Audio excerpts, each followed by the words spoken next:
Hello everyone, how are you all? Hoping you are fine. And I'm there to discuss with you the CSS essay education in Pakistan. Education in Pakistan is the very basic topic we are going to study. Especially CSS essay will help you in CSS as well as other competitive exams. So must read. Channel name is Knowledge Zone, and if you are new there, then don't forget to like, comment, and subscribe our channel. And main thing is there that I am not your mentor. I am also an aspirant. So we are here to learn together. Okay? So you can also guide me. Let's move to the outlines. Outlines, first of all, is the introduction to education. Whenever we study the introduction to education, then we have to keep in mind that introduction must not only contain the definition, it should have the background history as well as outline. A Constitution of Pakistan 1973 Article 37 we will also discuss there.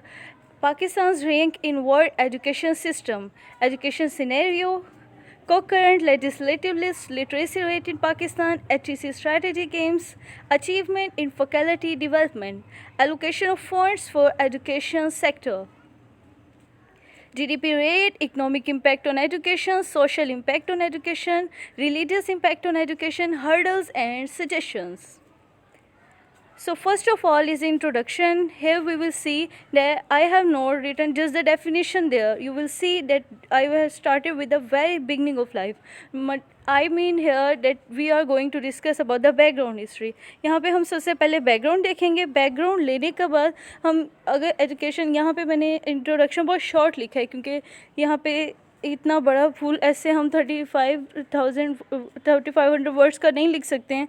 इस वजह से यहाँ पे short है, लेकिन सबसे पहले हम लेंगे बैकग्राउंड हिस्ट्री. बैकग्राउंड हिस्ट्री में आप ले लें 3 to 4 लाइन्स अपने बैकग्राउंड के देने. बैकग्राउंड में हम जब स्टार्ट लेंगे तो उससे विद द वेरी बिगनिंग और द अदर वर्ड्स हम यूज़ कर सकते हैं, जिससे हमें पता चल जाएगा कि हमने बैकग्राउंड यहाँ पे डिस्कस किया है. बैकग्राउंड यहाँ से है with the very beginning of life on earth there was need to understand the skills and survive. They had certain nature and they started reasoning and gaining information. So this is the background. Now we move to the definition. So education is the process of gaining, facilitating learning and acquisition of knowledge, skills, values, beliefs and habits. So here is definition, and then we will move towards the ending side. When we move toward ending side, then in the ending we will discuss about the outlines. So we will take some outlines. Here we have written wise changing education scenario, GDP rate, literacy are must aim of education improvement. यहाँ पे हमने ये कहा है कि सबसे पहले हम इंट्रोडक्शन में बैकग्राउंड लिखेंगे, फर्स्ट पॉइंट. सेकंड में हम लिखेंगे डेफिनेशन. सेकंड में डेफिनेशन लिखने के बाद हम एंडिंग साइड पे मूव करेंगे. जब हम तो लास्ट में हमने आउटलाइन से पॉइंट्स उठाने. आप देखेंगे मैंने लास्ट लाइन में आउटलाइन से पॉइंट्स उठाए हुए हैं. तो इस तरह से करना है कि सबसे पहले इंट्रोडक्शन में बैकग्राउंड, सेकेंड नंबर पे डेफिनेशन और थर्ड नंबर पे हम क्या लेंगे, आउटलाइंस के पॉइंट्स लेंगे. Okay. Then is the Constitution of Pakistan. According to Constitution of Pakistan, Article 25A. अब Article 25A क्या कहता है हम ये देखते हैं. The state shall provide free and compulsory education to all the children of age of 5 to 16 years in such manner as may be determined by law. हमारा law ये कहता है कि बच्चे को एजुकेशन जो है सिर्फ गवर्नमेंट ने देनी है. लेकिन अब देखें यहाँ पे क्या हो रहा है कि एजुकेशन अब माँ बाप दे रहे हैं सबको, ठीक है. तो पेरेंट्स के ऊपर बर्डन, एजुकेशन बर्डन डाला जाता है, ठीक है, जबकि ये हमारे आर्टिकल में नहीं है, ठीक है. According to constitution of Pakistan, every student will get education on the government basis. Pakistan ranked in the world. Pakistan ranked 94th position in the global quality education by the Spectator Index. watchdog जो होता है वो ये जो observations करते हैं उनको कहते हैं, which focuses on politics, policies, economics, history, military affairs, science and technology. To each about 150 और 37 countries में से पाकिस्तान 94th पोजीशन पे रैंक करता है. फिर क्वालिटी एजुकेशन प्रिवेल्स. अब उन्होंने वहाँ पे ऐसे कंट्रीज़ की लिस्ट बनाई थी जहाँ पे क्वालिटी एजुकेशन है. उन 137 कंट्रीज़ में से Pakistan stand on 94th position. education scenario, education system in Pakistan has 6 levels. First of all, we move to the preschool system in which students are of age 3 to 5 years. Then is the primary grade system, grade 1 to 5. Then is the middle, grade 8, 6 to 8. Then we move to the higher school certificate, grade 9 to 10. Then is the intermediate, our FSC or our pre-engineering or our other programs in grade 11 to 12. Then we move towards the undergraduate or graduate degrees like BS, like Masters, like PhD, like MPhil. These are all undergraduate graduate degrees. Concurrent legislative list. In Pakistan, the powers were shared between federal and provisional governments, which are the relation defined in Article 145, 141 to 159 of the Constitution. Here we will see that Article 141 to 59 all discuss there about the education. Education is under the provisional government according to 18th amendment by Asif Zardari on 8 अप्रैल 2010. इसमें मैं आपको ये बताऊंगी कि ये first time ऐसा history में हुआ था कि किसी भी प्रेसिडेंट ने अपनी जो इख्तियारात थे वो दे दिए थे निचली सतह पर. इख्तियारात सूबों को दे दिए गए थे 18th अमेंडमेंट के ज़रिए, ठीक है. और जब सूबों को इख्तियारात चले गए तो प्रेसिडेंट के ऊपर वर्क बर्डन जो था वो कम हो गया था. तो ये 18th अमेंडमेंट की थी आसिफ जरदारी ने 8 अप्रैल 2010 को. Next is the literacy rate in Pakistan. Literacy rate in Pakistan is up to 60% in 2018 to 2019, increased by 2% from 58% to in 2015 to 2015 से 2016 के अगर हम एजुकेशन के इस रेट वहाँ पे लिटरेसी रेट को डिस्कस करें तो उसमें एजुकेशन में लिटरेसी रेट था 2%. उसमें इंक्रीज़ आया 58 से 2% इंक्रीज़ के बाद ये चला गया 60% पे चला गया. तो ये इम्प्रूवमेंट साइड पे चले गए हैं, ठीक है. इम्प्रूवमेंट आई है क्योंकि लोगों में अवेयरनेस बढ़ गई है और एजुकेशन साइड पे ये इम्प्रूवमेंट है, एक बेहतरी ही है कि यहाँ पे लिटरेसी रेट पाकिस्तान में बढ़ गया. Next we see HEC strategic aims. I am not there discussing each of the every province because हमने पहले यहाँ पे देखा है कि प्रोविंसेस के पास इख्तियारात चले गए हैं. हर प्रोविंस की अपनी प्रायोरिटीज़ होती हैं, ठीक है, अपनी मैनेजमेंट होती है. तो हम यहाँ पे HEC strategic aims देखेंगे जो यूनिवर्सिटीज़ को कवर करती है. Prepare the university management to adopt change, gain an update and historic understanding of the modern university meeting international practices, gain the skills and attitudes needed for maintaining change in the universities, develop a framework for improvement of university government. University की governance के लिए, ठीक है, हर चीज़ की बेहतरी के लिए HEC काम करती है और इसने तमाम यूनिवर्सिटीज़ को मोस्टली कवर करना होता है. इसका एम क्या होता है कि वो चेंज लेके आएगी, वो उस सिस्टम को अपडेट करेगी, वो स्किल्स और एटीट्यूड्स लेके आएगी जिनसे इम्प्रूवमेंट होती है, ठीक है. और यूनिवर्सिटी की गवर्नेंस को भी मैनेज करना इसी का काम होगा. अचीवमेंट इन फैकल्टी डेवलपमेंट होती है. Professional training and program started to train teachers for the improvement of teaching skill. अब बहुत सारे टीचर्स होते हैं जो अकेडमी से पढ़ते हैं, ठीक है, अकेडमीज़ में. उसके बाद देखा जाता है कि यूनिवर्सिटीज़ कॉलेजेस से पढ़ने के बाद वो डायरेक्टली टीचिंग साइड पे चले जाते हैं. वो इस टाइप की इस तरह की कोई एजुकेशन नहीं लेते, प्रोफेशनल ट्रेनिंग जिसमें पता चले कि स्टूडेंट्स को टीच किस तरह से करना है. देखिए अब हर बच्चा पढ़ जाता है, कोई जल्दी पढ़ता है, कोई देर से पढ़ता है, किसी के समझने के टाइम जो होता है वो थोड़ा जल्दी होता है, किसी का देर से होता है. तो ये सारी ट्रेनिंग टीचर को देने की बहुत ज़्यादा ज़रूरत है, ठीक है, कि ताकि वो स्टूडेंट्स को उनके मेंटालिटी के अकॉर्डिंग उनको समझ के, ठीक है, फिर उन्हें पढ़ाएं. तो ये सारा अचीवमेंट इन फैकल्टी डेवलपमेंट आएगा. Allocation of funds for provinces. हम यहाँ पे प्रोविंसेस में फ़ंड्स देख लेते हैं कि किस प्रोविंस को कितना फ़ंड जो है उसने अपना एजुकेशन साइड पे लगाया. अब Punjab governance has allocated 391 billion for education in financial year 2020 to 2021 की हम बात कर रहे हैं. और ये सारी जो वैल्यूज़ यहाँ पे लिखी गई हैं ये डॉन न्यूज़पेपर से हैं, तो इनमें कोई मिस्टेक नहीं होगी है. KPK presents 18,687 million for elementary and secondary education.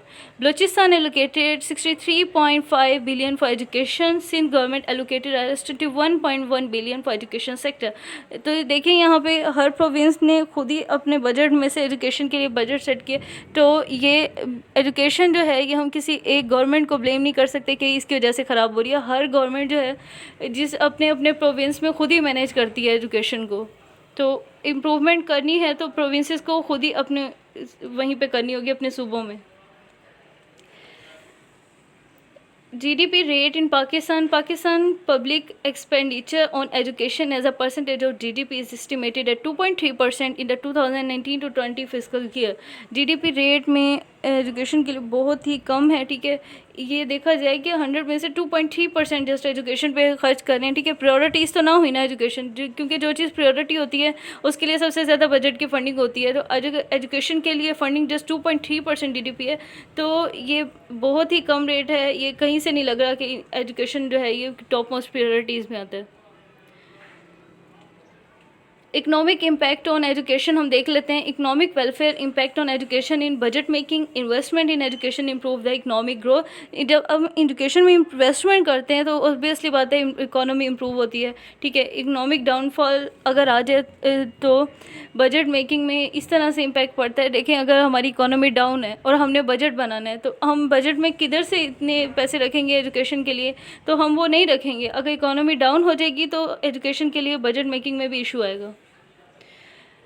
Religious impact on education. Yes, there is religious impact on education. Our religion implies great stress. हम जो जिस नेशन से है ना, हमारी कौम, हम इस्लाम से बिलोंग करते हैं. ठीक है, उसमें हमें हमारे हुजूर पाक सल्लल्लाहु अलैहि वसल्लम को जो पहला लफ्ज़ सिखाया गया था ना, वो था पढ़, इकरा. तो इसमें ये हमारे लिए बहुत ही मोटिवेशनल बात है कि हमारा religion it self implies on education. Many of the people condemn secular education on the name of religion, specially for women. ये वुमेन के लिए सम रिस्ट्रिक्शंस हैं, लेकिन इतने नहीं हैं. मैं ये नहीं कहूँगी कि वुमेंस के लिए रिस्ट्रिक्शंस हैं. बहुत ही कम एरियाज़ हैं जहाँ पे वुमेंस के लिए रिस्ट्रिक्शंस हैं, बल्कि फ्रीडम ज़्यादा है. इस टाइम वुमेन के पास फ्रीडम बहुत ज़्यादा है, और ओवर फ्रीडम कह सकते हैं इसे. Social impact on education. Social impact on education in classroom, racism, ethic issues, substance abuse, unequal opportunities. Social impact में हम ये देखेंगे कि रेसिज्म करते हैं क्लासेस में. ठीक है, किसी अगर सन या टीचर है स्टूडेंट का तो इस तरह से उन्हें उससे ज़्यादा प्रेफरेंस मिलती है. अगर वो किसी अच्छी फैमिली से बिलोंग करता है, मतलब अगर वो अमीर है, ठीक है, तो उससे जो होगा वो ज़्यादा उसका प्रोटोकॉल होगा. तो ये सारे इश्यूज़ जो है ना, ये सोशल इम्पैक्ट होते हैं. सोशल अब्यूज़ होता है कि कोई भी बच्चा है ना तो वो किसी बुरी सोबत में जाके ना किसी बुरी आदत को अडॉप्ट कर लेता है, जैसे स्मोकिंग हो गई. ठीक है, अगर वो इस तरह की किसी निकोटिज़म में चला जाता है, ठीक है, तो ये उसके सब्सटेंस अब्यूज़ होंगे. अनइक्वल अपॉर्चुनिटी स्टूडेंट्स को मिलती हैं. ठीक है, तो इसकी वजह से भी एजुकेशन पे इफ़ेक्ट पड़ता है. Hopes for improvement. Yes, there are always hopes for improvement because we are living in the state of hope every time. This is hope which keep us alive, because without hope we are nothing.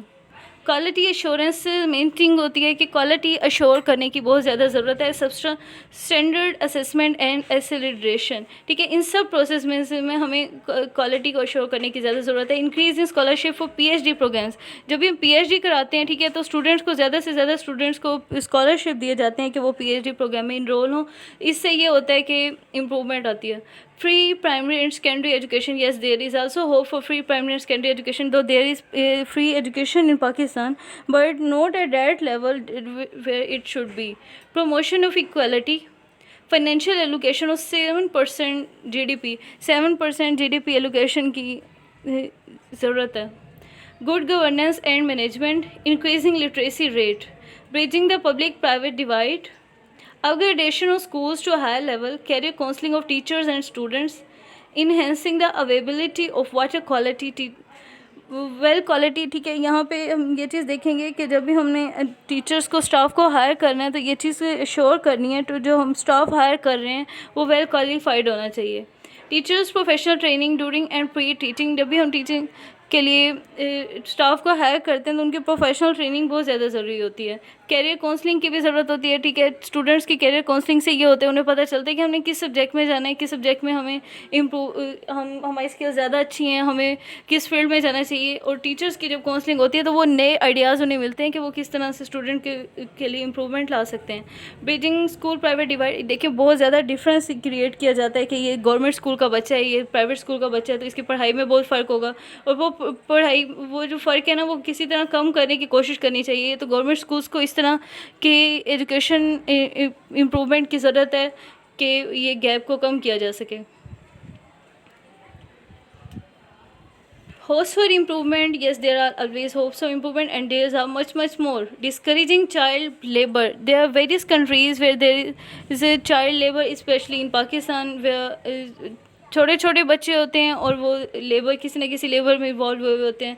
Merit based recruitment aptitude test before hiring the staff. जब भी हम staff higher कर रहे हो, ये बात assure करें कि जिस तरह यहाँ से PPSC से क्लियरेंस होती है तो उसके बाद ये एलोकेशन होती है, तो स्टाफ हायर करने से पहले उनका एप्टीट्यूड टेस्ट होना चाहिए। एप्टीट्यूड इस तरह का टेस्ट होता है, उसके अंदर उनकी मेंटल एबिलिटी चेक होती है, ठीक है। वो क्वेश्चन को कितनी जल्दी अटैम्प्ट करते हैं, ठीक है। उसमें वो रीजनिंग क्वेश्चंस होते हैं, ये रट्टा वाला सिस्टम नहीं होता उसमें, ठीक है। रीजनिंग होती है, फ़ौरन से सोच कर फ़ौरन से ही कोई जवाब देना होता है। Establishment of district educational boards. Her district में एजुकेशनल बोर्ड हो जाना चाहिए ताकि वहाँ पे जो भी वहाँ के मसाइल हैं, ठीक है, उनको एड्रेस किया जा सके। Improvement in management of policy. Management policies बनानी चाहिए। और इसके साथ है free text books up to matriculation. Yes, there is still there, but there is improvement need that text book should be free for up to matriculation. IT based learning में ये होगा कि स्टूडेंट्स को इस तरह की लर्निंग स्किल्स देनी चाहिए IT बेस्ड लर्निंग में, कि उनको पता हो कि उन्होंने किस तरह से प्रोग्रामिंग सीखनी है, ठीक है। उनको डिजिटलाइजेशन भी पता होनी चाहिए। Enhancing facilities for better learning environment. उन्हें ऐसी फैसिलिटीज़ देनी चाहिए जहाँ पे उनकी इम्प्रूवमेंट हो, ठीक है। वो जल्दी से अपनी स्किल्स जो है ना वो इम्प्रूव कर सकें और उन्हें मज़ीद मसाइल ना हो। Increasing technical education skills. Technical skills वो होती हैं कि बच्चे को हुनर देना चाहिए, ठीक है। हम देते हैं उन्हें किताबें, यहाँ से यहाँ तक याद करना है, ठीक है। अगर सब कुछ याद हो गया तो यू आर पास, तो ये यूँ नहीं होना चाहिए, ठीक है। उनको ऐसी स्किल्स देनी चाहिए जिससे उन्हें पता हो कि अगर ये हमारे पास ये इशू आ गया तो हमने इस इशू को कैसे सॉल्व करना है, ठीक है। ये देयर इज़ नीड के there should be technical skills of students. Command on foreign language. We focus more on English, so there must be command on foreign language too, कि उन्हें दूसरे कंट्री ये भी पता होना चाहिए, ठीक है, कि फ़ॉरेन लैंग्वेज पे कमांड किस तरह से हासिल करनी है, ठीक है।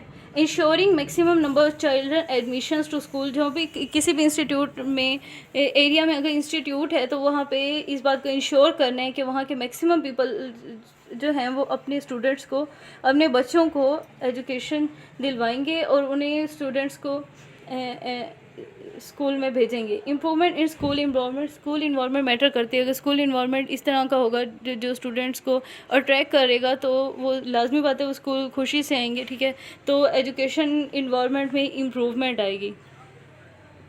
Hurdle education system insufficiency of basic necessities. अब हम हर्डल्स की बात करें, होप्स तो हमने पढ़ ली हैं, ऑलवेज होप्स, बट हर्डल्स भी तो है ना हमारे एजुकेशन सिस्टम में। हर्डल्स कौन कौन सी हैं? Insufficiencies of basic necessities. Basic necessity होती है उससे बच्चे को तहफ़्फ़ुज़ मिले स्कूल में, ठीक है, वो नहीं होता, ठीक है। सिक्योरिटी हो, ठीक है, जिस तरह का टेररिस्ट अटैक हो गया इस तरह की सिक्योरिटी इश्यूज़ ना हो, ठीक है, किडनैपिंग ना हो स्टूडेंट्स की। क्लीनिनेस के इश्यूज़ जो हैं वहाँ पे बहुत होते हैं गवर्नमेंट इंस्टीट्यूशंस में as well as private institution जो किसी छोटी छोटी बिल्डिंग्स में बने हुए होते हैं, ठीक है, वहाँ पे क्लीनिनेस के इश्यूज़ बहुत होते हैं। Low cost private institutions having untrained teachers not equipped, ठीक है, वहाँ पे वो जो लो कॉस्ट प्राइवेट इंस्टीट्यूशंस इस तरह के होते हैं जो बिल्कुल ही स्मॉल बिल्डिंग्स में बने हुए होते हैं, वहाँ पे अनट्रेंड टीचर्स होते हैं जिनके पास इक्विपमेंट्स नहीं होते हैं ताकि वो बच्चों को समझा सकें। इससे ये होता है कि वो बस ये सीख नहीं सकते सही तरह से। Lack of parent awareness about education. Parents को अवेयरनेस नहीं है एजुकेशन के बारे में। Unavailability of proper transport facilities. Proper transport facilities नहीं है। अगर कोई रूरल एरिया से आ रहा है, ठीक है, तो उसके लिए यहाँ अर्बन एरिया में अगर पढ़ना बहुत ही मुश्किल हो जाता है। Low GDP for education sector, budget में एजुकेशन सेक्टर के लिए बहुत ही कम जीडीपी होता है, ठीक है। इसकी वजह से ही होता है, जब फंड्स नहीं होते हैं तो इम्प्रूवमेंट भी नहीं होती, नई बिल्डिंग्स नहीं बनती हैं, ठीक है। और वो क्लीननेस इशू होते हैं, फिर वही सिक्योरिटी इशू होते हैं। अगर किसी गवर्नमेंट इंस्टीट्यूट की बिल्डिंग ख़राब है तो वही सिक्योरिटी इशूज़ होंगे। Private school in east street, scarcity of teacher, professional education, teachers को प्रोफेशनल एजुकेशन की कमी, वही बात कर रहे हैं। Private school in east street for learning, यहाँ देखा जाता है कि हर गली में स्कूल बना हुआ है, और ये अर्निंग पर्पसेस के लिए स्कूल बने हुए होते हैं, क्योंकि वहाँ पे वैसी फैसिलिटीज़ नहीं होती। अब कोई पेरेंट्स ऐसे होते हैं, ठीक है, वो अफोर्ड नहीं कर सक रहे किसी अच्छे इंस्टीट्यूशंस को, वो फिर इन इंस्टीट्यूट्स में जाते हैं। ये इंस्टीट्यूट इन्हें ये कहते हैं कि हम उन्हें आपके बच्चों को जो है ना वो हायर एजुकेशन देंगे, इस एजुकेशन देंगे, लेकिन वो उसी स्टैंडर्ड पे तो नहीं होती है ना, ठीक है। वो पेरेंट्स को लगता है यही है कि उनके बच्चे को ना वो बहुत अच्छी जो एजुकेशन है वो मिल रही है, लो कॉस्ट पे मिल रही है, पर लो कॉस्ट एजुकेशन जो होती है ना वो कभी भी हाई कॉस्ट एजुकेशन से कंपैरिजन में नहीं आ सकती है। School build in small buildings with lack of proper ventilation, yes, इस छोटे छोटे कमरे, वही इशूज़ हो गया। हाई पॉवर्टी रेट बहुत ज़्यादा है, ठीक है। अगर पॉवर्टी है तो वो किस तरह से एजुकेशन देंगे। Lack of systematic mechanism for staff hiring, systematic mechanism नहीं है जिसके ज़रिए स्टाफ को हायर किया जाए, ठीक है। And child labour we have done. Government schools in far off places, government schools far off places में हैं जहाँ पे कुछ पेरेंट्स भेजते हैं, कुछ नहीं भेजते, तो बच्चे का वही एजुकेशन लॉस हो जाता है। Mistrust on government institutions, government institutions पे मिसट्रस्ट होता है, ठीक है। वो इतना बिलीव नहीं करते हैं कि एजुकेशन जो है वो गवर्नमेंट सेक्टर में इतनी अच्छी है, इस वजह से मिसट्रस्ट की वजह से वो पॉवर्टी में भी वो प्राइवेट इंस्टीट्यूशंस में अपने बच्चों को भेजते हैं। Curriculum difference in different social classes, different social classes में करिकुलम डिफरेंस है। कुछ बच्चे होते हैं जो ऑक्सफोर्ड पढ़ते हैं, कुछ बच्चे होते हैं जो ये दूसरे टेक्स्ट बुक्स पढ़ते हैं, कुछ गवर्नमेंट की बुक्स पढ़ते हैं, तो कुछ अलगावा पढ़ते हैं, और डिफरेंट आफाक हैं। ये सारे बुक्स डिफरेंट इंस्टीट्यूशंस में दी जाती हैं, तो ये बेस करती हैं कि वो किस सेक्टर से बिलोंग करते हैं, एजुकेशन क्लास से बिलोंग करते हैं।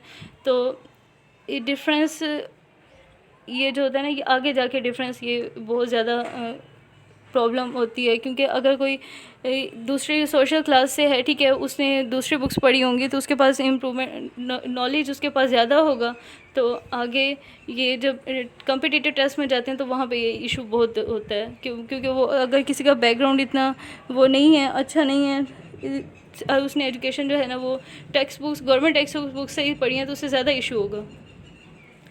Poor literacy rate in rural areas में, पुअर लिटरेसी रेट से ही होता है। हाँ जी, अभी हमारा ये रह गया था, पे of teacher in private sector less than a labour. हाँ जी, ये होता है कि ज़्यादातर मोर देन 90 to 95% ऐसे इंस्टीट्यूशंस हैं जिसमें टीचर की पे जो है ना एक मज़दूर से भी कम है। तो वो कहते हैं कि अगर किसी माशरे में किसी उस्ताद की तनख्वाह मज़दूर से कम हो जाए तो वो माशरा जो होता है ना वो पीछे चलने शुरू हो जाता है, रिवर्स गियर समझ लो एक टाइप का लग जाता है उसे।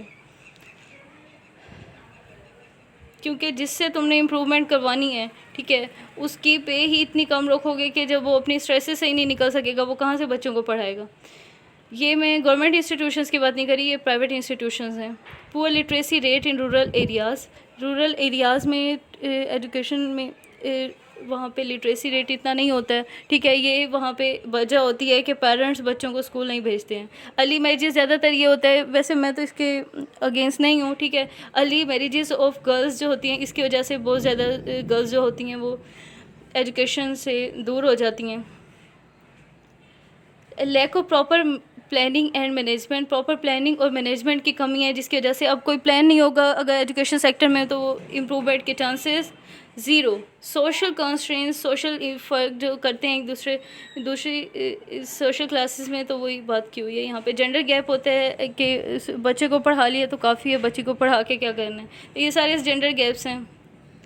Hurdles in education system still continue, war on terror situation, terrorism situation होती है, अगर कहीं पे टेररिज्म होता है, ठीक है, तो वहाँ पे जो बच्चे पढ़ने वाले होते हैं, ठीक है, तो उनके माइंड पे बहुत बुरा इम्पैक्ट का पड़ता है, वो नहीं पढ़ सकते हैं सही तरह से। तो वार और टेरर सिचुएशन जो है वो हर्डल एजुकेशन सिस्टम में, लैक ऑफ टेक्निकल एजुकेशन, जब स्टूडेंट्स को टेक्निकल एजुकेशन नहीं दी जाती है, ठीक है, तो उसको अब यहाँ पे हमने 9th-10th में हमने एक्स की वैल्यू पढ़ी थी, हम एक्स निकालते रह गए, ठीक है, तो ये सब कुछ जो है ये हमें अब के प्रैक्टिकल लाइफ में क्या इंपॉर्टेंस है इसकी, मतलब हमें आगे क्या फ़ायदा हुआ है इसका पढ़ के, ठीक है, हमने फिज़िक्स पढ़ी, हमने ये सब कुछ पढ़ा, तो ये ठीक है, बायो में थोड़ा बहुत नॉलेज मिला, ठीक है, बाकी में हम कहाँ से हमें प्रैक्टिकल लाइफ में उसकी कोई इंपॉर्टेंस नहीं है, ठीक है, लगाने को तो हम एक बल्ब भी नहीं लगा सकेंगे ना, तो ये सारी टेक्निकल एजुकेशन तो हमारे पास ना हुई।